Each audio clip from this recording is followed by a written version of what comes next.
El ciclismo. Y desde niño, prácticamente desde los 10 años que me regalaron la primera bicicleta a mis padres, me entusiasmé mucho con ese deporte. Y de vez en cuando lo practicaba en mi juventud, igual que ahora, de vez en cuando. Resulta que cuando tenía por ahí unos 15, 16 años, se hizo una competición en la ciudad, a nivel de todos los estudiantes de la ciudad, y yo me entusiasmé tanto que me apunté, me inscribí para ir a esa carrera, y mi bicicleta no estaba muy bien, entonces fui y me busqué a alguien que me prestara, un ciclista profesional me prestó su bicicleta, y entonces tenía cierta ventaja porque era de las mejores bicicletas que había en la carrera. Y eran unos 60 kilómetros más o menos, y en la mitad del camino había una meta volante que quedaba justo cerca de mi casa, y toda mi familia y mis amigos y algunos empleados que mi padre tenía salieron a verme allí a la hora de pasar el pelotón, y yo iba por allí de los primeros, o sea que me identificaron porque iba allí de los punteros en la carrera.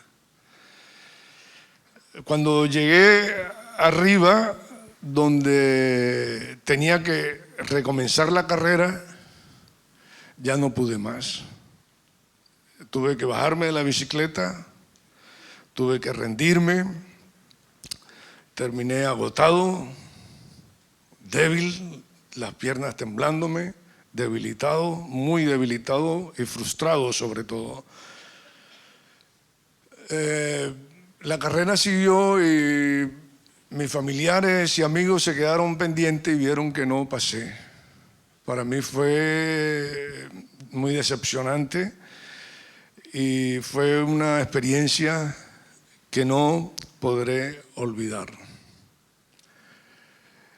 Tristemente, muchos de nosotros comenzamos cosas con mucho entusiasmo, con mucha ilusión, y no terminamos. Y dejamos una profesión, una relación, algún proyecto, lo dejamos por la mitad. Esta mañana yo voy a mencionarles algunos personajes, pero tengo uno en mente y es Jacob. Jacob era aquel personaje que quiso adelantar el proceso en su vida y quiso tomar la bendición antes de tiempo, y eso le causó problemas, serios problemas. Tanto que su hermano, al verse que Jacob le había robado la primogenitura, la bendición de la primogenitura, decidió matarlo. Yo no sé si tú has tenido un hermano así o si tú te has comportado con un hermano así, pero cuando se trata de asuntos de herencia se puede llegar hasta ese punto donde se amenaza el uno al otro. Y aquí Jacob se sintió amenazado y él pues tuvo que salir corriendo, deprisa. Él empezó su carrera. Y en Génesis capítulo 28, versículo 10, nos dice el 10 y el 11, salió pues Jacob de Berseba y fue a Harán, y llegó a un cierto lugar y durmió allí porque ya el sol se había puesto. Diga conmigo esa frase, ya el sol se había puesto. Hay temporadas en nuestra vida que vivimos en oscuridad. Aunque aquí aparentemente es solo ese día, aparentemente en el estudio completo de la vida de Jacob nos vamos a dar cuenta que él entra aquí en una etapa muy oscura. Y el sol se había escondido para él. Él tuvo allí ese día una experiencia muy especial donde Dios le habla y se le presenta y le dice que le va a bendecir, que le va a dar aquella tierra, aquel territorio, que va a ser padre de multitudes, le dio un sueño que era de Dios, lo guardó en su corazón. Y en el mismo capítulo 28, versículo 18, dice, y se levantó Jacob, verso 18, se levantó Jacob de mañana y tomó la piedra que había puesto de cabecera y la alzó por señal y derramó aceite encima de ella y llamó el nombre de aquel lugar Betel, aunque Luz era el nombre de la ciudad primero. E hizo voto diciendo, si fuere Dios conmigo y me guardare en este viaje en que voy y me diere pan para comer y vestido para vestir, y si volviere en paz a casa. Esa era una de sus peticiones aquella oscura noche, cuando ya estaba despertándose. Si volviera en paz. O sea, la paz no solamente es una sensación interior, sino es un conjunto de cosas. Para el judío significa más que lo que nosotros entendemos por paz. No es prosperidad, es paz, es relaciones sanas, es un montón de cosas. Si yo volviera en paz, acuérdese que él se está yendo con relaciones rotas. Él está diciendo, si yo volviera en paz, entonces el Señor será mi Dios. El hecho de tener prosperidad exterior no significa necesariamente que dentro de nosotros estamos sanos. Este hombre precisamente en ese periodo de tiempo, en esa etapa desde que el sol se le escondió hasta que vuelve unos 20 años más tarde a tener un encuentro con Dios, un encuentro de sanidad, un encuentro de restauración en su vida. Hasta ese tiempo él sufrió engaños y él también engañaba. Él vivía sobre una decepción y otra.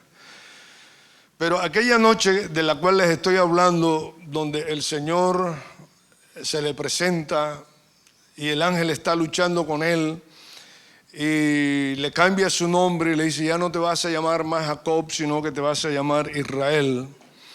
Y allí en Peniel, él, en la lucha que tenía con el ángel le toca uno de sus costados y él queda tocado y queda cojeando. Creo que todos conocemos bien el pasaje de Jacob en este momento, en el capítulo número 32. Y él está allí en esa lucha, pero allí es donde el Señor le sana totalmente de sus resentimientos, de sus miedos, de sus engaños, etc. Allí es donde él recibe esa noche esa sanidad.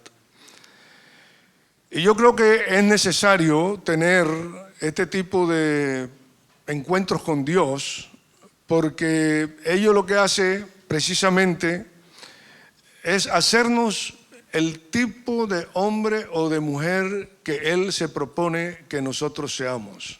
Si Dios le había dicho a él, tú vas a ser padre de multitudes, él no podía ser cualquier hombre, él no podía vivir de cualquier manera, él no podía tener cualquier carácter. Él tenía que ser formado su carácter para ser un padre como Dios se había propuesto que él fuese. Y todo eso fue un proceso alrededor de unos 20 años. 20 años hasta que allí en aquel momento otra vez vuelve la palabra del Señor y dice que ya había salido el sol. O sea, vuelve a amanecer para él, vuelve a haber luz para él, pero hasta entonces vivió esos 20 años de oscuridad. En su sabiduría que él tenía, él quiso congraciarse con su hermano enviando unas comisiones de paz, llevando regalos a su hermano para apaciguar la ira de su hermano. Es verdad, Dios también, a la vez que estaba trabajando en Jacob, Dios estaba trabajando en Esaú, su hermano. Y viene al encuentro, se sorprende Jacob de la manera como su hermano no acepta sus regalos, sus dones, porque dice yo tengo suficiente, pero ahí discuten para que lo reciba. Se sorprende porque lo recibe con abrazos y con besos, y todo eso era el trato de Dios con el uno y con el otro, aunque se habían separado por muchos años. Ahora él ya dispuesto a entrar en la tierra de la bendición de donde había salido, su hermano le dice, vente conmigo, iremos delante y pasaremos y llegaremos a nuestra tierra. Mientras tanto, Jacob, como no podía mostrar su debilidad, no podía mostrar su cojera, entonces él dice, vete tú delante, hermano mío, que yo iré detrás al paso del rebaño recién parido y al paso de los niños. Dice en la versión de la Nueva Traducción Viviente, dice, nosotros iremos detrás más lento a un ritmo que sea cómodo. Dígalo, a un ritmo que sea cómodo. En el versículo 18 del capítulo, el versículo 14 del 33. A un ritmo. O sea, la pregunta sería esta mañana, ¿estamos yendo al ritmo de Dios? ¿Al ritmo que Dios quiere que nosotros vayamos? ¿O estamos yendo a nuestra marcha rápida, ligera, corriendo? He estado escuchando las noticias en estos días porque nuestra sociedad es así, todo tiene que ser rápido, todo tiene que ser deprisa, tenemos que ganar tiempo. Y estaba escuchando que se está haciendo un avión que va a viajar entre Londres y Nueva York en tan solo 3 horas.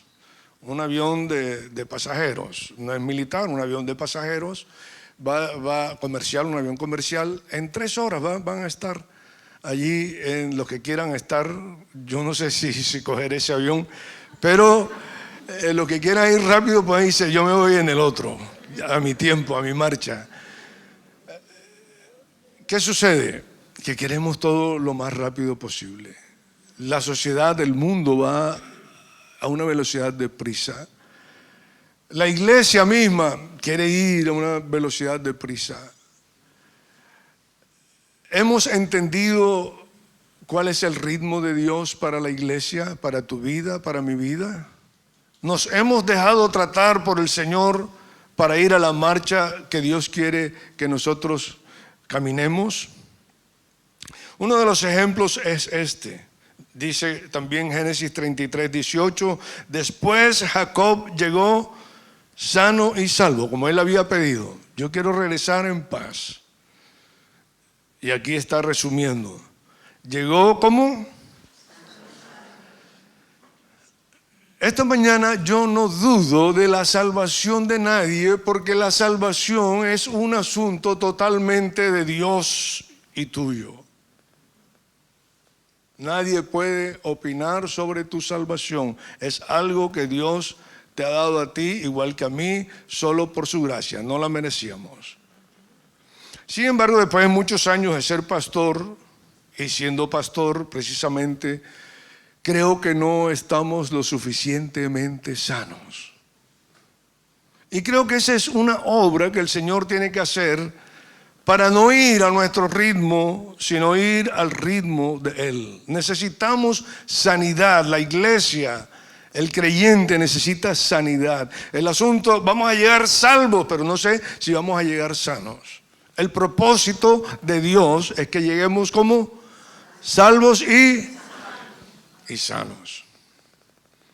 Y nosotros tenemos que ser los primeros en informarnos o en enterarnos de que realmente necesitamos vivir una vida sana en todos los sentidos, interiormente con nosotros mismos, sano una relación con Dios, sana una relación con los demás, sana una relación pastoral. Los pastores necesitamos mucho de esa sanidad interior. A veces predicamos y predicamos, pero no aplicamos a nosotros todos los principios que son muy buenos, pero no los aplicamos.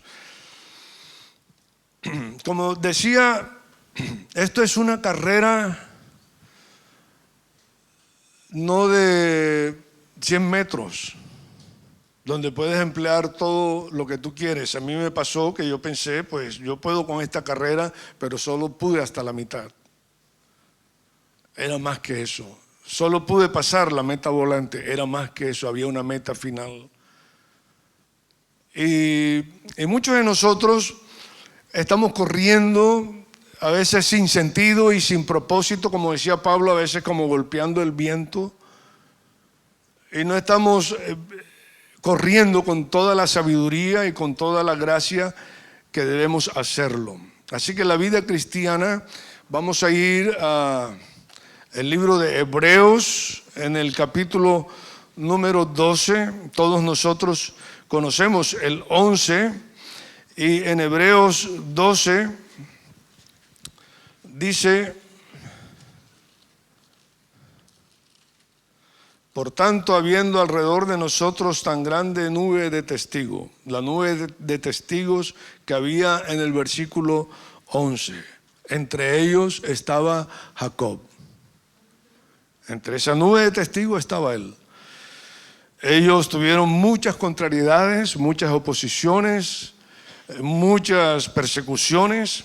El hermano nos estaba hablando y Raquel nos estaban diciendo acerca de esos países donde el cristiano es perseguido. Pues el capítulo 11 está lleno de todos estos hermanos nuestros que nos presidieron.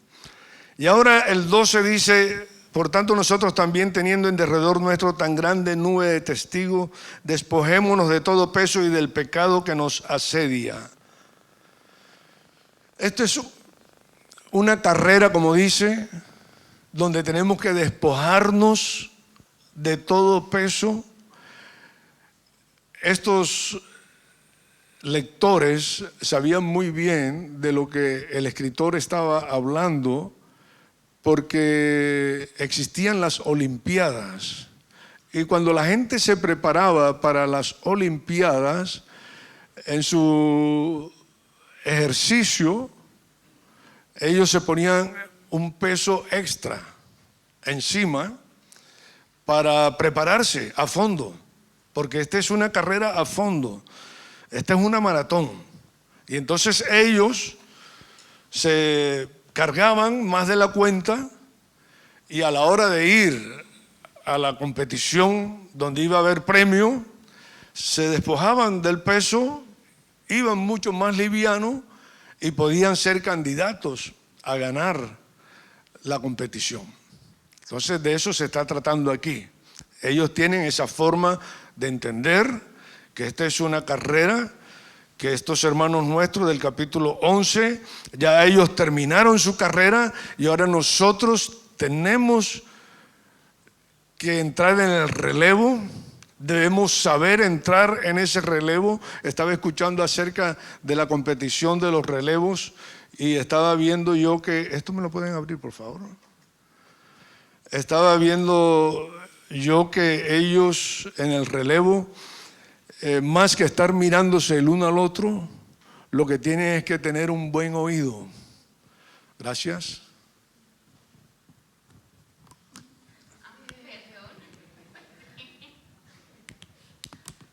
Está semiabierta. En el relevo hay dos funciones especiales, y es tomar bien el testigo a la hora de cogerlo. Y tienen que tener dos sentidos desarrollados. Uno es el oído y el otro es la vista.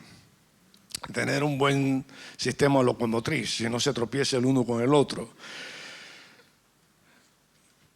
Y el hombre que va a recibir el testigo, más que estar viendo al que viene detrás, él va corriendo. va con la mano abierta. Y él, cuando oye al corredor que viene con el testigo y le dice ya, sencillamente tiene que cerrar su mano. Cuando él oye, él es por oído. Ya, entonces él cierra su mano y se encuentra el testigo para no perder ni un segundo y poder llegar al final. Para mí, en este caso, los hermanos del capítulo 11 nos están pasando el relevo a los del capítulo 12 y por eso empieza con esa introducción. Por tanto, nosotros también, teniendo en derredor nuestro tan grande nube de testigos, despojémonos de todo peso del pecado que nos asedia y corramos con paciencia la carrera que tenemos por delante. O sea, es una carrera que hay por delante y hay que correrla con paciencia. No vale llegar a la meta volante. Tenemos que llegar a la meta final. Se necesita resistencia. Entonces, corramos con paciencia la carrera que tenemos por delante. Sigue diciendo, puesto los ojos en Jesús. Puesto los ojos en Jesús. Hay dos cosas importantes. Uno, el pecado que nos asedia, leí en un comentario hace mucho tiempo, el pecado que nos asedia es la impaciencia.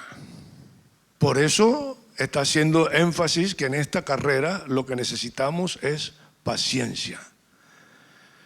Si no hubiera habido paciencia a la hora de nosotros entrar en las labores de los que nos han precedido, hubiéramos podido estropear lo que Dios se proponía hacer con su iglesia.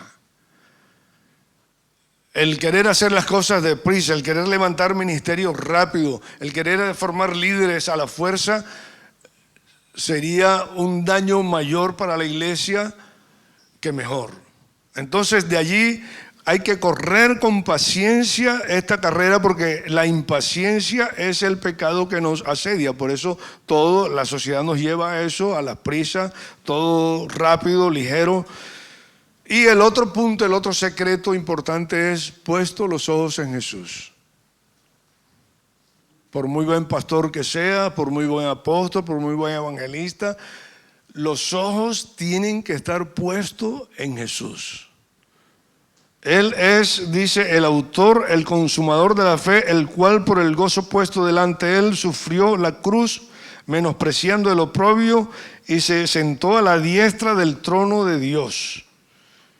Considerad aquel que sufrió tal contradicción de pecadores. O sea, hubo un gozo, él veía una meta ya al final.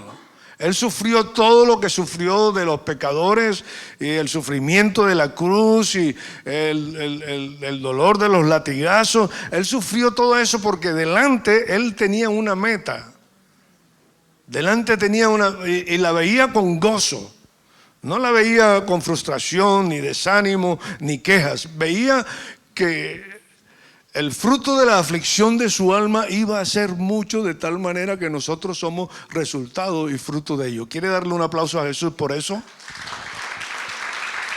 O sea que Jesús está hoy sentado en el trono. Jesús está sentado en el trono, mirando hacia acá y dice, ha valido la pena llegar hasta la cruz y pagar con la última gota de sangre, porque hay fruto de todo ese sufrimiento. Entonces Jesús es el que me inspira, Jesús es el que me anima, Jesús es el que me invita a ir a su ritmo. Hay un texto de la palabra en Mateo 11 que dice 28 y 30. Luego dijo Jesús, vengan a mí todos los que están cansados y llevan cargas pesadas, y yo les daré descanso. Esa invitación es para ti y es para mí. Si estamos cansados, si tenemos peso más de lo normal, si estamos angustiados, dice él, vengan a mí y yo les doy descanso. Póngase mi yugo, déjeme enseñarles, porque yo soy humilde y tierno de corazón, y encontrarás descanso para el alma, pues mi yugo es fácil de llevar y la carga que les doy es liviana. Qué hermoso. Qué hermoso saber que llevar el yugo de Cristo me hace ir al ritmo de Él. Me hace soltarme del yugo de la esclavitud del pecado, me hace soltarme del yugo que la sociedad me quiere imponer. Yo decidí ponerme el yugo de Jesús desde mi juventud, y el yugo es una herramienta que une a dos bueyes para que trabajen juntos en el campo donde va detrás el agricultor. Y entonces estos dos bueyes tiene por tendencia el agricultor colocar a un buey veterano en un lado y a un buey más joven en la otra parte donde descansa en su lomo el yugo. El joven, como en el caso de Jacob, o como en mi caso cuando era joven, quería ir a mi marcha, a mi ritmo. Y el buey joven se coloca el yugo y quiere ir a su marcha. Tiene mucha energía, él quiere ir más rápido de lo que le está indicando el agricultor o el paso que le está marcando el buey veterano. En este caso Jesús lo que está proponiendo y lo que nos está diciendo: vengan y pónganse mi yugo, donde Él es el que va, como el veterano, Él es el que va a marcar el paso. Y tú como buey joven vas a tener que estar a su lado y vas a tener que aprender a ir al ritmo de Jesús, al paso de Jesús.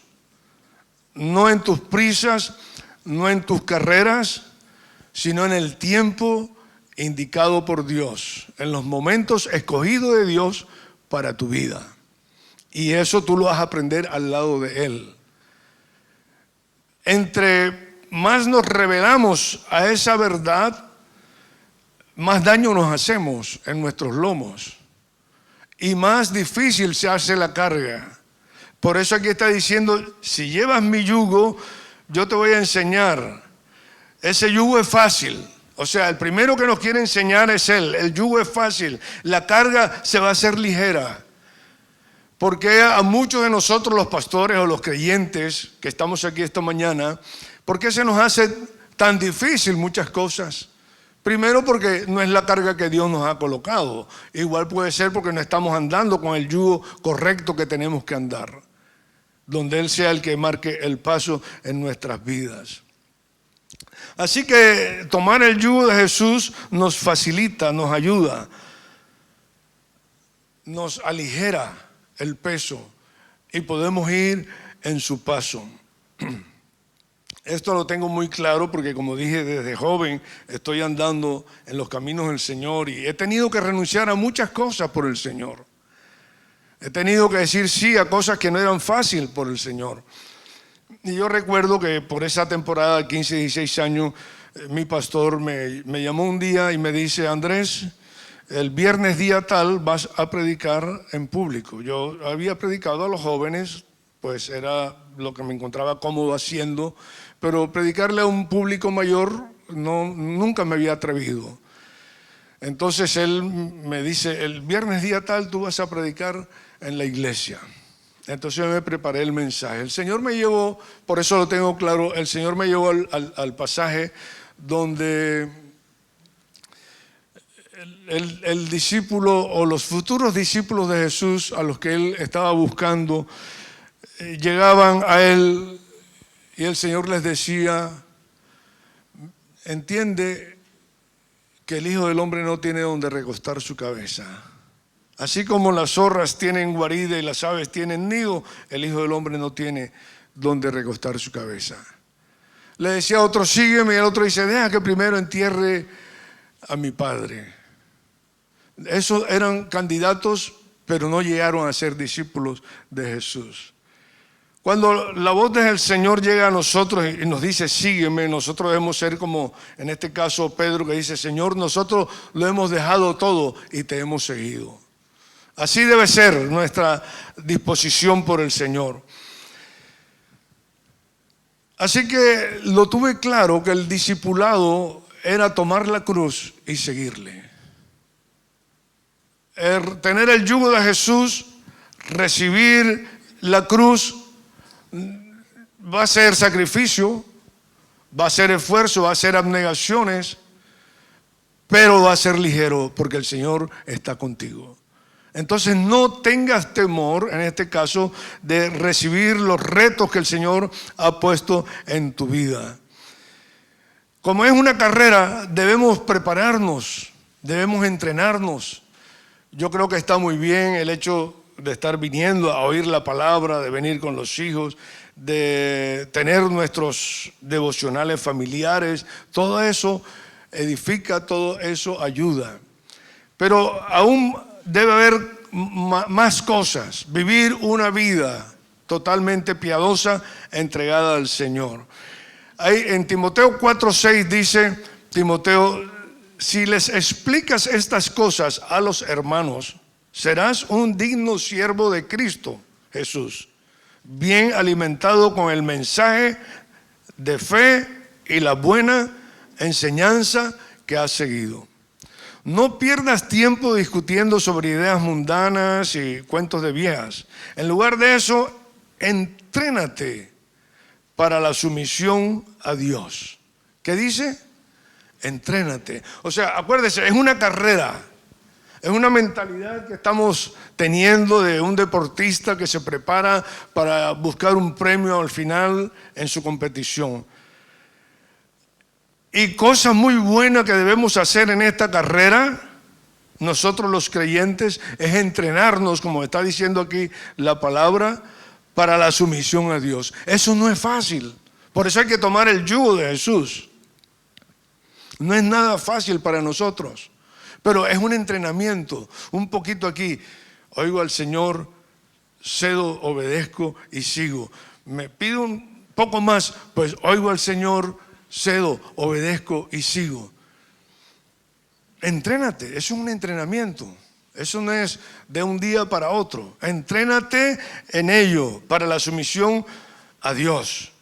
El entrenamiento físico, porque le está comparando con el deporte, dice, es bueno. Aquí muchos van al gym. Yo les felicito a los que tienen el valor de ir al gimnasio a prepararse, a mantenerse en forma. Esa es parte de cuidar tu cuerpo. La alimentación y todo eso es parte de ello. Pero entrenarse en la sumisión a Dios es mucho mejor. ¿Dicen amén? ¿Están convencidos? Amén. Entrenarse es un entrenamiento. Yo aquella carrera que empecé no terminé porque no me entrené. Pero es que el Señor sabe que nosotros vamos a llegar hasta el final, pero tenemos que entrenarnos manteniéndonos sujetos a su voz, bajo su yugo. Eso es mucho mejor porque promete beneficios. Qué precioso es esto. Promete beneficios en esta vida y en la que viene. Es que, mejor dicho, no se puede explicar. Pablo lo ha dejado tan claro aquí a Timoteo. Timoteo, es que para esta vida ya es productivo. Si tú te entrenas en esto, vas a tener tanta bendición, pero en la venidera también. Esta declaración dice, es digna de confianza y todos deberían aceptarla. Dile al que está a tu lado, ¿la has oído? ¿Ha oído esa confesión?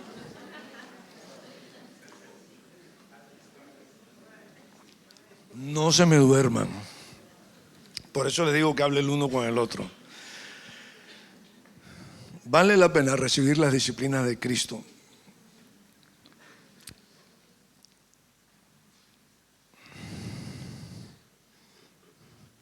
Primera de Corintios 9, 24 al 27. Dice así: sigamos con la mente de la carrera, despojémonos del peso, del pecado que nos asedia y corramos con paciencia. Sigamos con esa mente. ¿No se dan cuenta de que en una carrera todos corren, pero solo una persona se lleva el premio? Así que corran para ganar. Corran para ganar.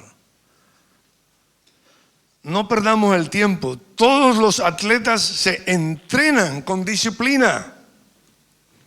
Lo hacen para ganar un premio que se desvanecerá. Pero nosotros lo hacemos por un premio eterno. Por eso yo corro cada paso con propósito. O sea, aquel Jacob ahora ya no salió sin propósito, sin sentido, huyendo, corriendo, sin saber a dónde iba a parar. Bueno, todo un mundo de 20 años ahí oscuro. Sino que ahora que tuvo un encuentro con Dios, ahora cada paso, aunque fuese corto, tenía propósito. Eso es lo que esta mañana el apóstol aquí quiere enseñarnos, que cada paso que nosotros corramos tenga propósito para poder llegar al final y obtener el premio. Dice, no solo doy golpes al aire, disciplino mi cuerpo como lo hace un atleta, lo entreno para que haga lo que debe hacer. De lo contrario, temo que después de predicarles a otro, yo mismo quede descalificado. El asunto no solamente es empezar la carrera, sino terminarla, no quedar descalificado. El asunto es terminar la carrera. Y por último, el apóstol escribiendo a Timoteo en el capítulo 4, versículos 6 al 8, dice, en cuanto a mí, mi vida ya fue derramada como una ofrenda a Dios. Se acerca el tiempo de mi muerte. Segunda Timoteo, sí Señor. He peleado la buena batalla. He terminado la carrera. Porque se trata de eso, de terminar la carrera. Y he permanecido fiel. Ahora me espera el premio. Corremos con esperanza de ganar el premio. De ganar la corona de justicia que el Señor, el juez justo, me dará el día de su regreso. Y el premio no es solo para mí, sino para todos los que esperan con anhelo su venida. Amén. ¿Cuántos esperan la venida del Señor? Entonces el premio también es para ti, pero persevera, ten paciencia, pon tus ojos en Jesús, camina al ritmo de Jesús, ve al paso de Jesús y así podrás cumplir cada día el propósito que Jesús tiene para ti. Así que podemos terminar esta mañana habiendo escuchado que debemos mantenernos en ese ejercicio, en ese entrenamiento, en esas disciplinas, permaneciendo en la fe, permaneciendo en la comunión los unos con los otros, permaneciendo en la generosidad que debemos tener hacia los demás, viendo la necesidad de los pobres, viendo la necesidad de los que todavía no han escuchado el Evangelio y nosotros teniendo ese corazón lleno de piedad y de pasión y de amor por Cristo. Yo le voy a pedir a mi cuñada Belén que pase un momentito allí al teclado y ella nos va a hacer una breve demostración de algo que va a salir bien, no como algo que pasó hace poco tristemente y salió mal, pero va a salir bien. Ella va a tocar con la mano derecha una escala de música. Con los ojos cerrados lo toca, ¿eh? No tiene que mirar las teclas. Ahora con las dos manos.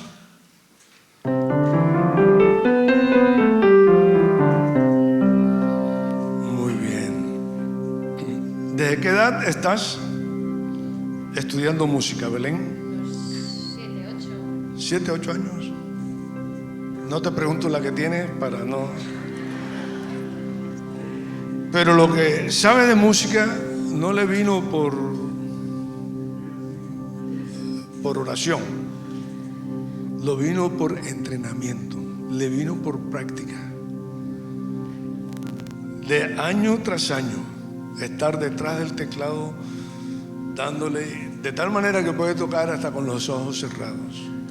Yo creo que de eso se trata, que nosotros seamos entrenados en la vida del reino para que las cosas fluyan de una manera tan natural, tan fácil, que no sea nada difícil, que sea ligero lo que el Señor ha colocado en nosotros para poder bendecir a otros, para poder cumplir el propósito nuestro cada día.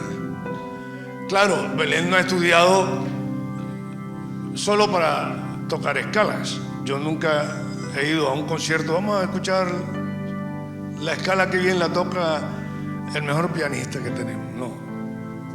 Cuando eso, tiene que haber una armonización y muchas más cosas, y aparte de eso, pues al final todo termina con aplausos y júbilo, porque la dedicación ha sido también que hay un arte alrededor de eso, pero hay muchos días de esfuerzo, los pequeños, muchos días de esfuerzo, a veces hasta de lágrimas, a veces hasta de desganas, pero se vence eso, se supera eso y se logra lo que se está persiguiendo. Yo le voy a pedir al equipo de alabanza, al grupo que estaba antes, que suban. Y esta mañana, iglesia, vamos a inspirarnos el uno al otro para seguir adelante al ritmo de Jesús. Vale la pena venir con tu familia, vale la pena estudiar la palabra en casa, vale la pena reunirnos en células, en el trabajo, en la casa, en la iglesia, donde haga falta, y juntos animarnos y juntos promover que la venida del Señor está cerca, y de esa manera inspiramos la vida de los demás. ¿Qué les parece si nos ponemos de pie?